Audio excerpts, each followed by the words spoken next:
Milli Hidrometeorologiya Xidməti gözlənilən qeyri-sabit hava ilə bağlı növbəti sarı və narıncı xəbərdarlıq verib. Xəbərdarlıqda deyilir: Martın 18-i və 23-ü aralığında Bakıda və Abşeron yarımadasında, eyni zamanda Ağstafa, Tovuz, Gəncə, Göygöl, Qazax, Ceyrançöl, Şəmkir, Samux, Gədəbəy, Naxçıvan, Beyləqan, Füzuli, Cəbrayıl, Qubadlı, Ağdam, İmişli, Salyan, Sabirabad, Biləsuvar, Saatlı, Lənkəran, Astara, Masallı, Mingəçevir, Şirvan, Hacıqabul, Şamaxı, İsmayıllı, Oğuz, Qəbələ, Zaqatala, Balakən, Qax, Şabran, Qusar, Siyəzən, Xızıd, Xaçmaz, Ağcabədi, Altıağac, Göyçay, Ağdaş, Yevlax, Tərtər və Bərdədə şimal-qərb küləyi sarı xəbərdarlığa uyğun olaraq bəzi yerlərdə saniyədə 20 metrə qədər güclənəcək.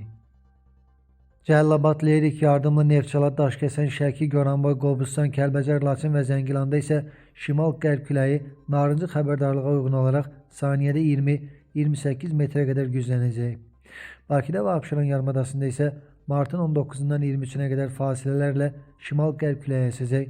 Narıncı xəbərdarlığa uyğun olaraq küləyin sürəti 20-28 metrə çatacaq.